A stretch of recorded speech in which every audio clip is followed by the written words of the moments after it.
మేడ్చల్ జిల్లాలో అక్రమ కట్టడాలపై హైడ్రా చర్యలు చేపట్టింది. నాగరం మున్సిపాలిటీ పరిధి సిరిపురం కాలనీలో రోడ్డు ఆక్రమణలపై స్థానికులు హైడ్రాకు కంప్లైంట్ చేశారు.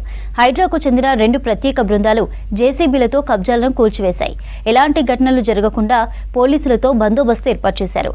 రోడ్డును కబ్జా చేసిన వారిపై చర్యలు తీసుకుంటామని హైడ్రా అధికారులు తెలిపారు.